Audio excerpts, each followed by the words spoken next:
দর্শক আজকে নতুন একটা রেসিপি নিয়ে আবারও চলে এলাম। আর আজকে রেসিপি হলো কীভাবে সমোসা বানাতে হয়। তো আমি কিন্তু আজকে দেখাবো। তো আমি এখানে কিন্তু আটা দিয়ে দিয়েছি পরিমাণ মতো। আর এখন আমি এই খামিটা করে নেবো। আর খামিটা করে নেওয়ার জন্য দিয়ে দিলাম স্বাদ মতো লবণ। আর লবণটা দিয়ে কিন্তু অল্প অল্প পানি দিয়ে খুবই সুন্দর করে একটা মিক্সার করে একটা খামির তৈরি করে নিতে হবে। তো আমি দেখতেই পাচ্ছেন কত সুন্দর করে একটা খামির তৈরি করে নিচ্ছি। আর এই সুন্দর খামিরটা তৈরি করার পরে তো কিন্তু খামিরটা তৈরি করে নিয়েছি কত সুন্দর করে দেখতেই পাচ্ছেন। আর খামিরটার ভিতরে কোনো প্রকার তেল বা বেকিং সোডা দেওয়া যাবে না। আর এখন এই খামিরটা কিন্তু এই ফিডার উপরে নিয়ে খুবই সুন্দর করে লম্বা একটা শেপ দিয়ে দেওয়া লাগবে। আর শেপটা দেওয়ার পরে খুবই সুন্দর করে এভাবে লম্বা করে শেপটা দেওয়ার পরে খুবই সুন্দর করে কিন্তু গোল গোল করে এরকম করে লেসি কেটে কেটে নিতে হবে। তো আমি কিন্তু এরকম করে সব কয়টা লেসি খুবই সুন্দর করে সব কয়টা লেসি কেটে নেব এরকম করে। এই যে লেসিটা বা এই দোলাটা করে নিচ্ছেন, এই দোলাটা কিন্তু আপনার সব একই সাইজ করতে হবে, কারণ রুটিগুলি সব একই সাইজের করে কিন্তু বানাতে হবে। তো সব একই সাইজের রুটি কিন্তু বানিয়ে নিয়েছি। আর এখন একটু চ্যাপটা চ্যাপটা করে নিতে হবে, যেহেতু রুটি বানাতে হবে। তো এখন কিন্তু চ্যাপটা চ্যাপটা করে সব কিছু নিয়ে নিয়েছি। আর এখন আমি সবগুলোকে একটা প্লেটের ভিতরে রেখে 5 মিনিটের জন্য আর একটা প্লেট দিয়ে খুবই সুন্দর করে ঢেকে রেখে দেবো। আর চলে এলাম 5 মিনিট পরে। আর দেখতেই পাচ্ছেন খুবই সুন্দর হয়ে গেছে। আর এখন আমি কিন্তু একটু আটা দিয়ে এই ফিডার ওপরে একটা একটা করে দিয়ে একটু বড় করে খুবই সুন্দর করে ছোট ছোট একটু রুটি বানিয়ে নেব। আর এই রুটিটা বানিয়েই কিন্তু একটা প্লেটের ভিতরে এই দেখতেই পাচ্ছেন খুবই সুন্দর করে একটা রুটি বানিয়ে নিয়েছি। আর এখন আমি একটা প্লেটের ভিতরে রেখে দেবো। তো সব কয়টা কিন্তু এরকম করে আমি কিন্তু বানিয়ে নিয়েছি, দেখতেই পাচ্ছেন। আর এরকম করে বানিয়ে এখন এই রুটিটা এরপরে দিয়ে এই যে আটা আর তেল নিয়ে নিয়েছি। আর এই তেল কিন্তু এখন এই রুটির পরে দিতে হবে। আর এই রুটির পরে দিয়েই কিন্তু খুবই সুন্দর করে আটা ছড়িয়ে দিতে হবে। আর আটা বলেন ময়দা বলেন যেটাই বলেন দিতে হবে। দিয়েই কিন্তু একটার পরে একটা ঠিকই এইরকম করেই কিন্তু সবগুলা রুটি কিন্তু একটার পর একটা আমি বসিয়ে নেব সেম পদ্ধতিতে। আর খালি ওপরের রুটিটা বাদ দিয়ে সব রুটিতে কিন্তু তেল দিয়ে নিয়েছি। আর সব কিন্তু এখন হাত দিয়ে একটু চেপে চেপে এরকম বড় করে নিতে হবে।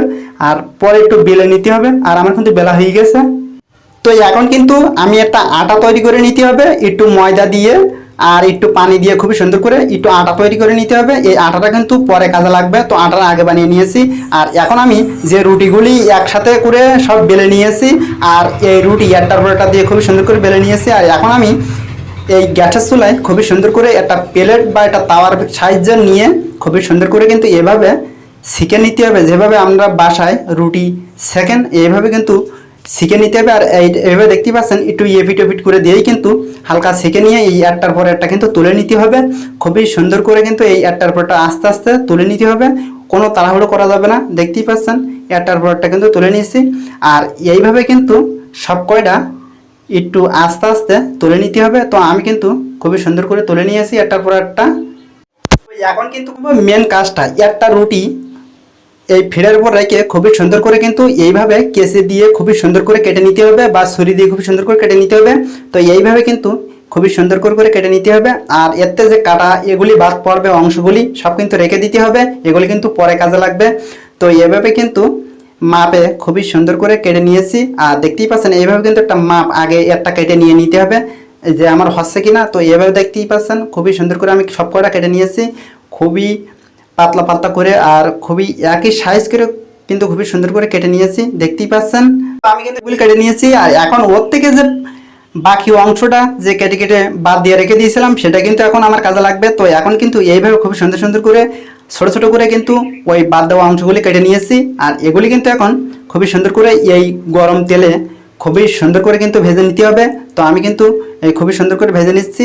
আর ভেজে নেওয়ার পরেই কিন্তু খুবই সুন্দর করে কিন্তু লাল করে মুসমুসে করে কিন্তু এটা ভেজে নিতে হবে, কোনো প্রকার নরম থাকলে হবে না। তো আমি কিন্তু দেখতেই পাচ্ছেন খুবই সুন্দর করে লাল করে ভেজে নিয়েছি। আর এইরকম করে কিন্তু আপনারা ভেজে নেবেন। তো এরকম করে কিন্তু খুবই সুন্দর করে ভেজে নিয়েছি। আর এখন আমি তেলটা খুবই সুন্দর করে ঝরিয়ে নিয়েছি। আর এখন একটা প্লেটের ভিতরে নিয়ে নিতে হবে। তো আমি একটা প্লেটের ভিতরে নিয়ে নিয়েছি। আর এখন আমি যতটা সম্ভব খুবই সুন্দর করে কিন্তু গুঁড়া করে নিতে হবে, যত পারেন গুঁড়া করে নিতে হবে। তো গুঁড়া করে নিয়েছি। আর এখন আমি এর সাথে ওই গুঁড়া যতটা হয়েছে তার ডবল পেস্ট এর সাথে অ্যাড করে দিয়ে, তো আমি কিন্তু পেস্ট কুচি অ্যাড করে নিয়েছি। আর এখন দিয়ে দেবো লাল মরিচের গুঁড়া। আর লাল মরিচের গুঁড়া দেওয়ার পরে কিন্তু একটু বিরিয়ানির মশলা দিতে হবে। আর বিরিয়ানির মশলা দেওয়ার পরে একটু পরিমাণ মতো হালকা 2 চামচ চিনি দিতে হবে। আর চিনিটা দেওয়ার পরে স্বাদ মতো একটু লবণ দিতে হবে। তো লবণটা দেওয়ার পরে কিন্তু এই মিক্সারটা খুবই সুন্দর করে নিতে হবে।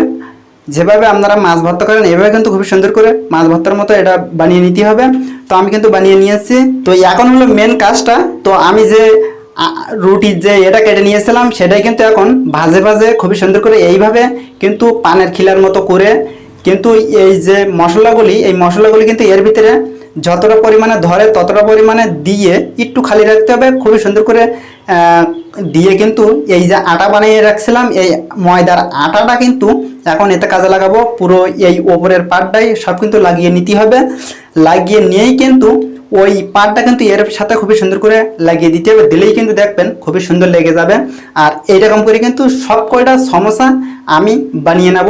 আর এই স্টাইলি সমোসাটা বানালেই কিন্তু আমার দোকান ও হোটেলের চেয়ে কিন্তু 1000 গুণ টেস্ট হবে আর অনেক মজার হবে। আজকের এই সমোসা যদি আপনি বাসায় একবার হলে এভাবে বানিয়ে নেন তো একবার হলেও ট্রাই করে দেখবেন। তো আমি কিন্তু সব সমোসা দেখতেই পাচ্ছেন খুবই সুন্দর করে বানিয়ে নিয়েছি। আর এখন চলে যাব চুলায়, আর চলেও এলাম চুলায়। আর এখন কিন্তু হালকা হিটে কিন্তু এই সমোসাগুলি খুবই সুন্দর করে অল্প অল্প পরিমাণে যতটা পরিমাণে ধরে ততটা পরিমাণে দিয়েই কিন্তু হালকা হিটে কিন্তু খুবই সুন্দর করে ভেজে নিতে হবে একটু সময় নিয়ে। তো চুলার হিটটা কিন্তু হালকা হিটে রেখে বারবার প্রতিনিয়ত নাড়াচাড়া করে কিন্তু ভেজে নিতে হবে। আর দেখতেই পাচ্ছেন কতটা সুন্দর হয়েছে আজকের এই সমোসা। তো দোকানে কিন্তু 5 টাকা নেওয়ার জন্য কিন্তু হুটহাট মাল মশলা কম দিয়েই কিন্তু বানিয়ে ফেলায়। আর আজকের এই বাড়ির এই সমোসা কিন্তু অনেক মজার হতে যাচ্ছে, কারণ আজকে কিন্তু মাল মশলা কোনোটাই কম দেয়নি, খুবই বেশি বেশি মশলা দিয়ে কিন্তু বানিয়ে নিয়েছি। আর এখন আমার দেখতেই পাচ্ছেন খুবই সুন্দর করে লাল করে ভেজে নিয়েছি। যেরকম ভেজে নেওয়া সেরকম কিন্তু ভেজে নিয়েছি। আর নেওয়ার পরে কিন্তু এখন একটার পর একটা তুলে খুবই সুন্দর করে কিন্তু তেল ঝরিয়ে নিতে হবে। আর তেলটা ঝরানোর সময় দেখতে হবে যেন তেল মোটে না থাকে, তেল থাকলে কিন্তু মজা লাগবে না। তো আরও একবার দেখাবো কিভাবে হালকা হিটে ভেজে নিতে হয়। আর দেখতেই পাচ্ছেন আমি আরও একবার দিয়ে দিয়েছি। আর আমার কিন্তু সবগুলি দেওয়া শেষ। আর এখন এইভাবে খুবই সুন্দর করে কিন্তু আপনি ভেজে নেবেন, বা আমি কিন্তু এখন ভেজে নেব। তো এইভাবে কিন্তু হালকা হিটে অল্প অল্প করে নাড়াচাড়া করে কিন্তু খুবই সুন্দর করে ভেজে নিতে হবে। আর আমার ইয়াওটা কিন্তু ভাজা হয়ে গেছে। তো দর্শক, আপনি যদি আমার এই চ্যানেলে নতুন দর্শক হয়ে থাকেন অবশ্যই চ্যানেলটি সাবস্ক্রাইব করবেন আর পাশের বেল আইকনটা প্রেস করে দেবেন। তাহলে আমার দেওয়া এরকম নিত্য নতুন রেসিপির ভিডিও সবার কাছে চলে যাবে আপনার কাছে। তো আজকে রেসিপি দেখতেই পাচ্ছেন কতটা মজার একটা রেসিপি। তো দর্শক দেখতেই পাচ্ছেন আমি কতটা সুন্দর করে রুচিশীল ভাবে খুবই সুন্দর করে কিন্তু আজকের এই সমোসা বানিয়ে দেখাইছি কিভাবে সমোসা বানাতে হবে। তো এইরকম নিত্য নতুন রেসিপির ভিডিও পেতে অবশ্যই আমার চ্যানেলটি সাবস্ক্রাইব করবেন। তো এখন একটা ভেঙে দেখাবো ভিতরটা কেমন হয়েছে বা ওপরটা কেমন হয়েছে। তো দেখতেই পাচ্ছেন ভিতরটা কতটা সুন্দর, বিরিয়ানির চেয়ে অনেক সুন্দর মজার হয়েছে আর খুবই নরম হয়েছে ভিতরটা মশলাগুলি। আর ওপরটা খুবই মুসমুসে হয়েছে আর খুবই মজার হয়েছে। আজকের এই সমোসা দেখলেই বুঝতে পারতেছেন যে কতটা মজার হয়েছে আজকের এই সমোসাটা। তো দেখতেই পাচ্ছেন কতটা সুন্দর হয়েছে। তো বাসায় একবার হলেও ট্রাই করে দেখবেন আজকের এই রেসিপিটা বানিয়ে নেওয়ার জন্য। তো আজকের এই রেসিপি যদি ভালো লেগে থাকে অবশ্যই একটা লাইক দিয়ে দেবেন আর বেশি বেশি বন্ধুর কাছে শেয়ার করবেন। আর এই চ্যানেলে যদি নতুন দর্শক হয়ে থাকেন অবশ্যই চ্যানেলটি সাবস্ক্রাইব করে পাশের বেল আইকনটা প্রেস করে দেবেন। তাহলে আমার দেওয়া নিত্য নতুন রেসিপির ভিডিও সবার আগে চলে যাবে আপনার কাছে।